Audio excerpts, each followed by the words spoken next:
If I wanted to shower, then I open this, I hang a bag of water here, fill it with water, and then I can just here like shower myself. And yeah, in Australia there's nobody there, so I can just be naked and then like shower, relax. It's really nice.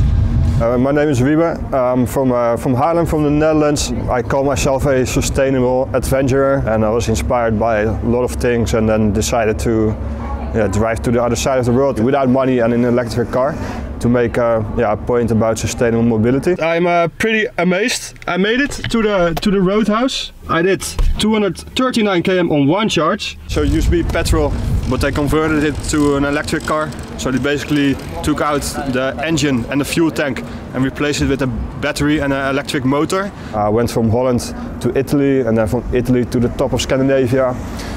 Went down to Eastern Europe and then crossed the Middle East, India, Southeast Asia.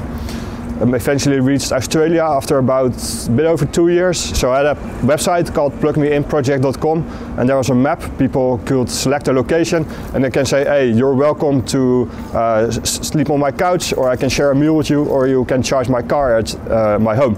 And in that way the route was determined. So I really drove from plug to plug, exactly 100,450 kilometers through 34 countries.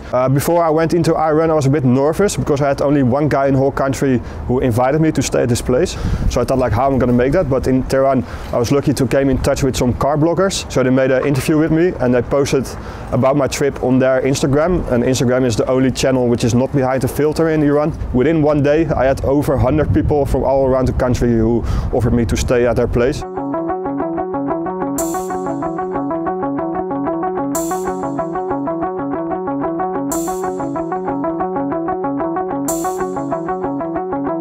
Driving to Australia has been challenging because the distances are just huge over there.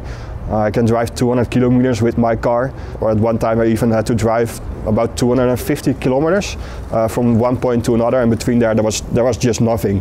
So I knew, like, this day I'm going to drive and I'm not going to make it to my next destination. So I had to do everything to save as much power as possible. So I looked on my weather app and I saw, like, the next morning I would have a tailwind. I drove 60 kilometers an hour all the way. Before I started my trip, I was here in Amsterdam, and then you would be lucky if you see like one electric car a week or something. But now I came back a few weeks ago and you see electric cars like everywhere. Like sometimes you are at the traffic lights and there's a whole row of electric cars, and now quite literally on every corner of the street there is a charging station. I knew it has been growing over the years, but I didn't expect it to be this big.